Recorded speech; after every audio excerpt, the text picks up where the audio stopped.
outside the establishment to put on the ground his own people, loyal to him, and not to any of his party bosses that can get the job done because you're in bed with the Democrats.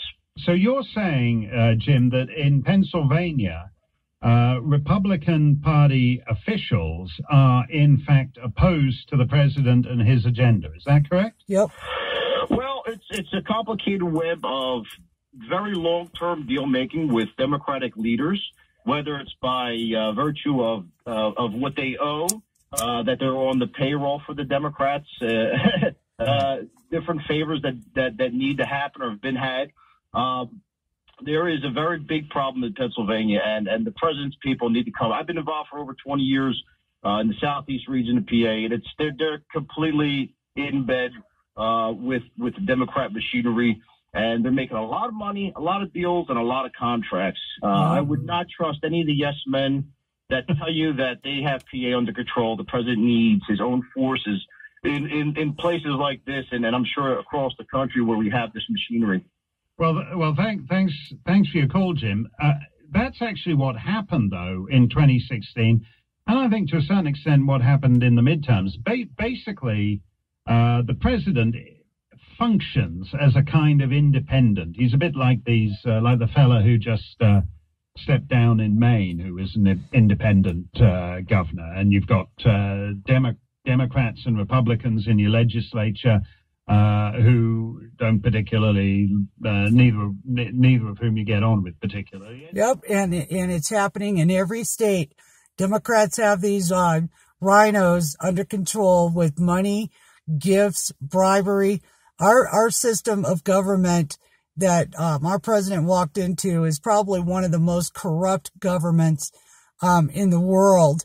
They like to say that we're a democracy. No, we're a republic. And that's what we've been trying to return to. And the snakes and the swamp creatures are totally against it because that's where they get their money from. Remember when Elizabeth Warren got all upset over Mulvaney taking over the Consumer Protection Bureau? Well, that was a Democrat slush fund. They would fine banks and institutions huge sums of money, and then they would divert that money, funnel it down to their non-governmental liberal groups to sue the government, to picket the government, to stop energy development. The Democrat Party is a dirty, dirty bunch of motherfuckers. I think people need to realize that and stop pretending that the local guy that's up there talking to you, telling you what a good job he's going to do in Washington, you need to vet him because I'm telling you, in his background, he's probably as dirty as the one that's leaving office. And I still say we need to go back and go through every Democrat one seat in the House, because I believe there is massive voter fraud, massive on a huge, huge scale. I can almost see the U-Haul trucks hauling in ballots that have been pre-filled out across the country to whichever candidate of theirs was losing at the time. That's why they're finding these 80,000 ballots and 7,500 ballots and blah, blah, blah. Because they're fucking cheating. So, anyway, that's Alex, or Rush Limbaugh's show, and this is Casper, Wyoming, and I'm telling you, even on the local level out here, we're just as corrupt locally. And if a good guy tries to run, the newspaper goes against them, the media goes against them, and they end up losing. We lose good people because of dirty fucking politics.